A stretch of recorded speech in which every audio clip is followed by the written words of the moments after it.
আসসালামু আলাইকুম বেটাস, ভালো তো সবাই? মন ভালো করার জন্য বাংলা ভাই তো আছেই।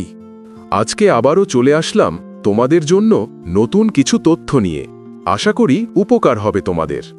আমার সাথে ইউকে ভিউ দেখে চিল করবেন, ইনফরমেশন শুনবেন, ভালো লাগলে মনে রাখবেন, না ভালো লাগলেও শুনে রাখবেন, পরে কাজে দিতে পারে কোনো সময়। ব্রিটেনে পরিবার মানেই যেন ছোট্ট একটি টিম, দুইজন খেলোয়াড়, মাঝে মাঝে একজন জুনিয়র সদস্য। নিউক্লিয়ার পরিবার সেখানে এতটাই জনপ্রিয় যে মনে হয় বড় পরিবারগুলোকে তারা মিউজিয়ামে রাখার পরিকল্পনা করছে। বাবা মা আর সন্তান, তাদের জীবন যেন একেবারে সোজা সাপটা। সকালের নাস্তায় সিরিয়াল, সন্ধ্যায় ফিশ অ্যান্ড চিপস, আর সপ্তাহান্তে পার্কে হাঁটা। স্বাধীনতা এখানে মূল মন্ত্র।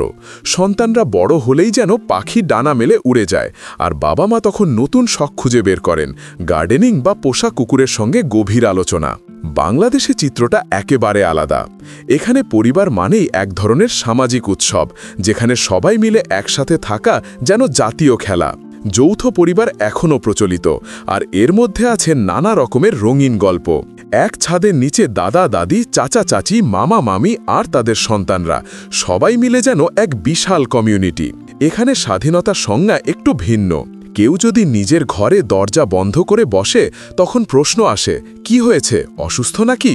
রান্নাঘর হলো সবচেয়ে ব্যস্ত জায়গা, যেখানে একসাথে 10 জনের জন্য বিরিয়ানি রান্না করা হয়, আর খাওয়ার সময় সবাই মিলে গল্পে মেতে ওঠে।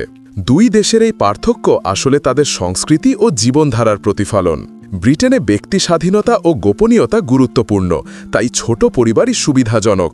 অন্যদিকে সামাজিক বন্ধন ও পারস্পরিক সহযোগিতা এতটাই শক্তিশালী যে বড় পরিবারগুলো এখনও টিকে আছে। তবে সময়ের সঙ্গে সঙ্গে পরিবর্তন আসছে। বাংলাদেশেও শহরে জীবনে নিউক্লিয়ার পরিবার বাড়ছে, আর ব্রিটেনে মাঝে মাঝে মানুষ বড় পরিবারের উষ্ণতা মিস করে। শেষ কথা, ব্রিটেনের পরিবারগুলো যেন স্মার্টফোন, কম্প্যাক্ট, কার্যকরী, কিন্তু মাঝে মাঝে একাকী।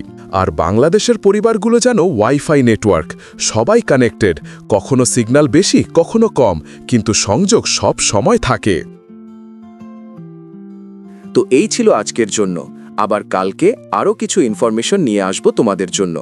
সাবস্ক্রাইব করে সাথে থেকো, আর বলবে কি ইনফরমেশন উপকার হবে বেশি। ধন্যবাদ বন্ধুরা।